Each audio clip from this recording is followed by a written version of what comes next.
Alright, you guys, so this message is for divine feminines on a twin flame journey. Today I want to explain to you why I think it's a lie when we say that at the end of the journey you don't want your masculine, you're not attracted to your masculine, you don't think about your masculine. It's an opinion that I sometimes see in a divine community, and I truly believe from my experience, from what I've received in downloads, from what I am preaching to you, that it is an absolute lie, and I want to explain to you today why. So we're going to go through these points, exactly explaining how the emotion feels, because I feel that at some point of this journey it's really important to understand how are you supposed to feel when we are, it's not just for this journey, when we're meant to embody specific state of mind, when we want to embody specific state of mind, we really have to start from understanding what it really means, how it really feels, and then we walk from knowing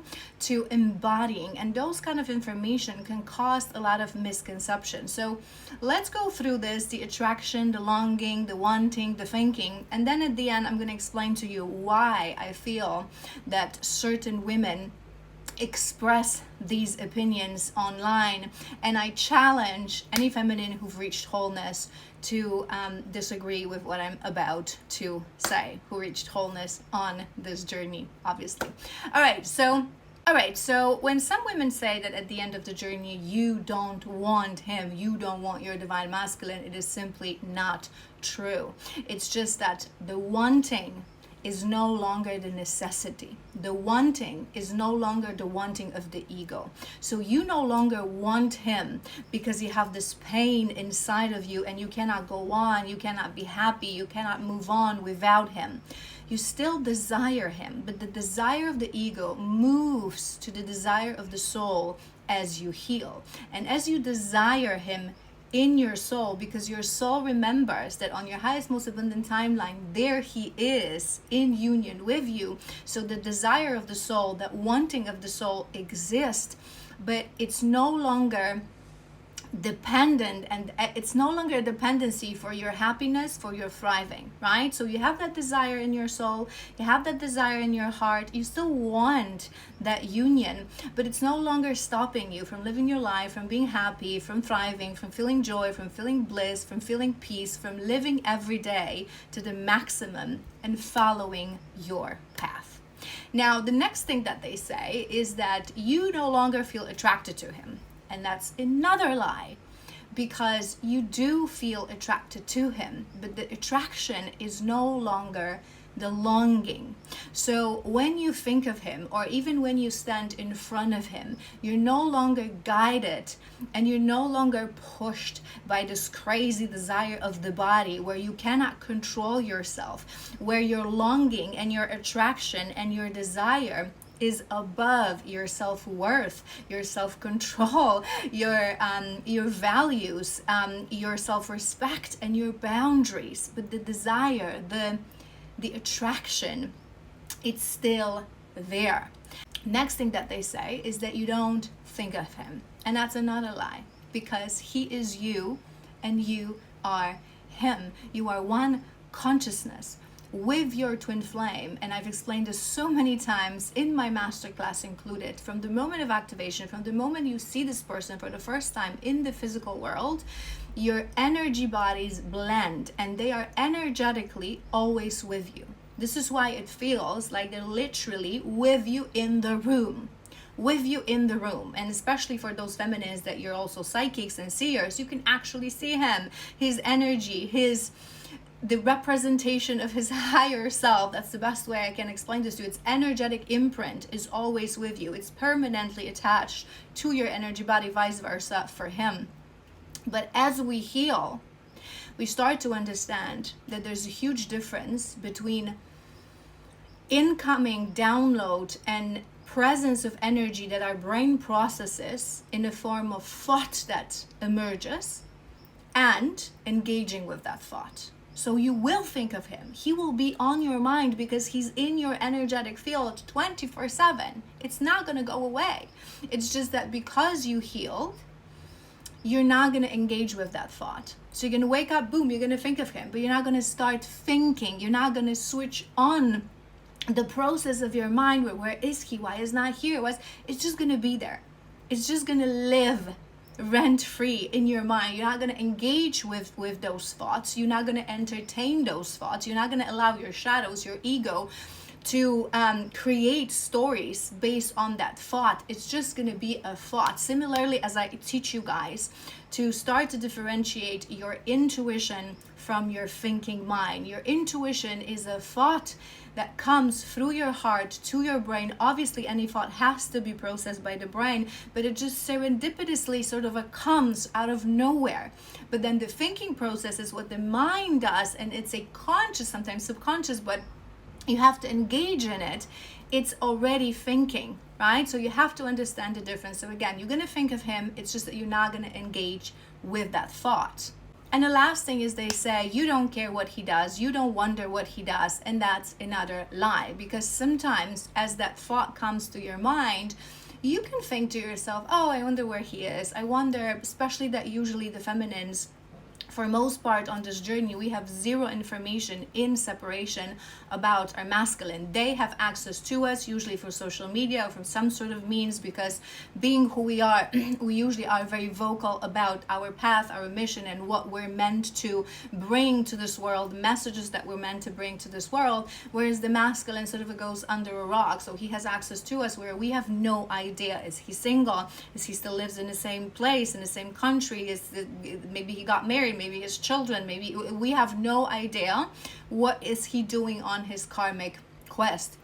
So when that thought sometimes comes, we do wonder. I wonder if he's happy, I wonder what's he doing. But instead of, again, wondering from a place of ego, so the wondering causes sadness, why is he not coming in? You're engaging with that thought. You just wonder, oh, it came to my mind, I wonder where he is. I wonder where he thinks of me as I think of him. I send him love. And you let that go. Now, all of the things that I've mentioned to you, that you still want him, you still think of him, you're still attracted to him, you still wonder where he is, it's actually natural and logical, because the very core of understanding this journey is understanding that we are two sovereign souls, but we're one consciousness. You are him, he is you. You are ultimate reflection of each other. And I teach this to you guys always. How you feel about your masculine is how you feel still about parts of selves, including your own inner masculine energy. So if you are thinking about him, I'm completely not attracted to him, well, there's a part of you that you're not attracted to, because in your divine feminine energy, when you're anchored in your divinity, you're freaking attracted to yourself. You're literally walking sexuality and sensuality. How could you not be attracted to him? Similarly, wanting, thriving, wishing well, he is a reflection of how you feel about parts of self. And same for the masculines. Your feminine is a reflection how you feel about parts of self. This is why at the end of the journey, all that is left, if you've actually healed, all that is left is love. And that love has form of desire of a soul, of attraction, of sensuality, of wishing someone well. That love has variety of shapes and form, but it never goes to that denial, to that rejection. It is just misunderstanding of the emotions that we feel within. So now let's talk about why those opinions are out there, because sometimes you may hear those opinions from feminines who claim that already are in union, or who claim that are already in their divine femininity and anchored in their wholeness, and so on and so forth. So why this may be? Well, first thing, you know what I'm going to say, you have to accept the fact that 90% of everything, literally 90% of everything that you hear online about twin flames is a misconception, because 90% of women still who think that they are on this journey because they heard bits and pieces of information, they actually are in a karmic catalyst connection, connected to a karmic catalyst, and they're incapable of understanding that, of healing, of doing the work, of revealing the truth to themselves. And the ego creates a story to make it easier for them that this is some sort of a destined man, and then they find bits and pieces of information about twin flame. It's completely false. However, this information can be flowing from women on a journey as well. So here we're going to have 3 reasons. Number 1 is simply someone who hasn't reached their wholeness, who doesn't really understand how things work just yet, has a misconception of the journey still, or is unable to just define her own emotions, as I just did for you. So some women may simply say, you no longer want him, and they actually think what I've explained to you, that you want him, you have that desire of a soul, but it's not overwhelming, it's not longing, it's not enabling you from thriving and being happy. You just let that go. They just don't know how to express themselves, because knowing and teaching are 2 different things. This is why I always say to you guys, be very careful who to follow, because many feminines who are on this journey, and sometimes for quite a long time, they haven't yet understood that when we say that you have to go out there and speak about spirituality, speak about your truth, speak about your experiences, because this is part of the path of the feminine, it doesn't actually mean that you have to speak about divine love, right? All the feminines will have a passion and will have a mission to talk about, but not all feminines will be linked through that passion to actually their own divine journey and how they were activated to the journey, right? A fraction of us will actually be meant to speak to the divines and to help divines get into union. So that's one portion.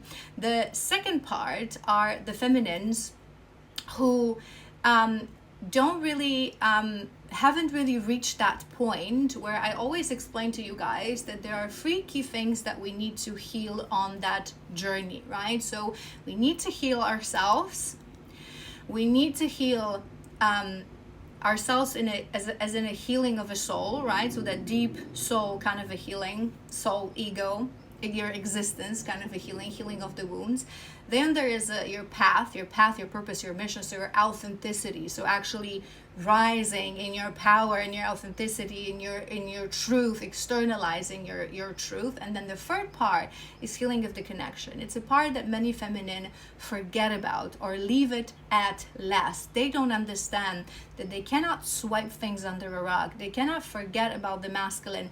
You actually have to connect to your masculine, because through your masculine you heal the parts of yourself that are deep down hidden in there. That's why I said that as long as you think something or feel something towards your masculine that ain't love, is because there are parts of you within that you still haven't connected fully and deeply to actually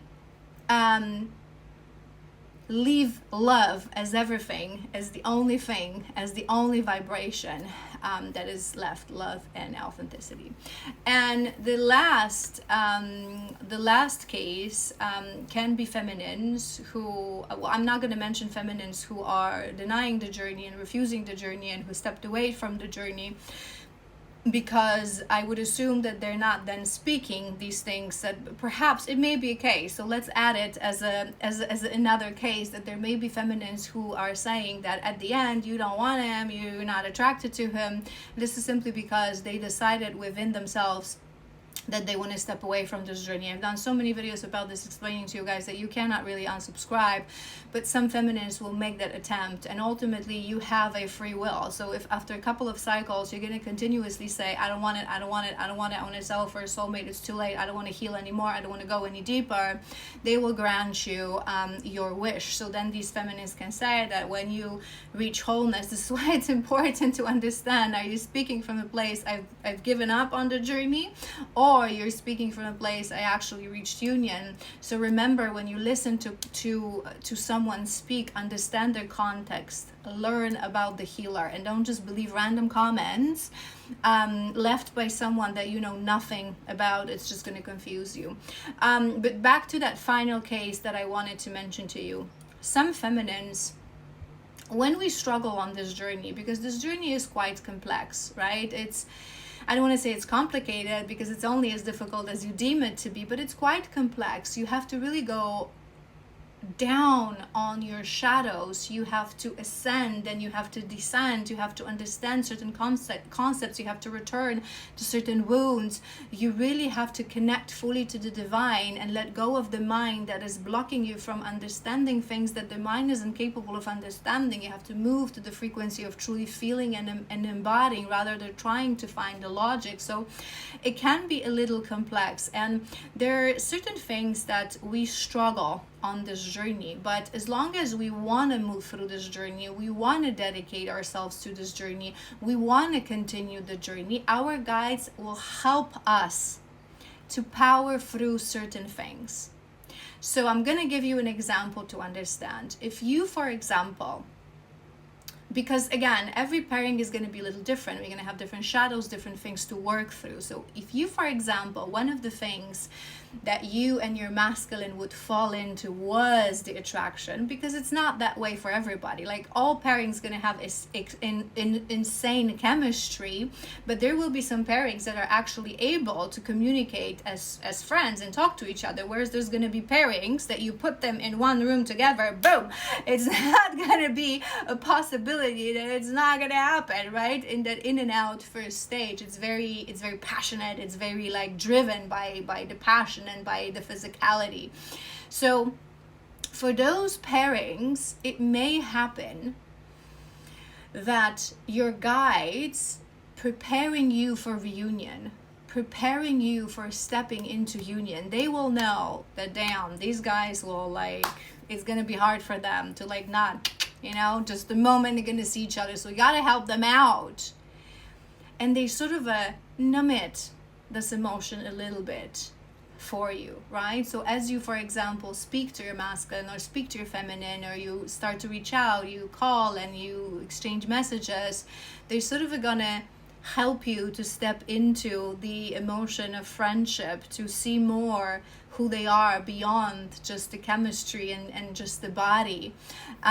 They may help you to put you in a specific emotion as you meet for the first time in the physical after separation. They can help you to put you in a specific emotion and make you feel a specific way, so you're not guided completely by that attraction. If your mind, for example, if your problem was the thinking mind and constantly thinking about them, as you approach that union, they may really ground you into that energy of, I don't want to say, again, dissociating, but they may help you to preoccupy your mind with different things and really ground you into not going up towards the dreaming and the thinking and the imagining and the pushing. Because again, as long as we're doing the work, as long as we're following the path, as long as we are dedicated to this journey, as in dedicated to the self, to the path, to the mission, to what we're meant to bring to this world as twin flames, as divine lovers, they will help you. They will help you. Sometimes you may not even realize that they're putting you in a specific stage. They're inserting certain thoughts, certain emotions, so you can process this and you can prepare. All the separation is preparation ultimately for divine union. So keep that in mind. All right, I hope this was helpful. I hope now you understand how it feels like. I'm wishing you happy reunion seasons, because 2026, 2027 are years of masculine's awakening. I've done a whole video about this pinned to my profile. These are going to be years of unions, reunions, because this world needs us. It's entering a whole new age, and twins in union, divines in union, just like other light workers and starseed, are needed to do the work of light and the work of God in this world. I love you so incredibly much, and I hope you have an amazing day.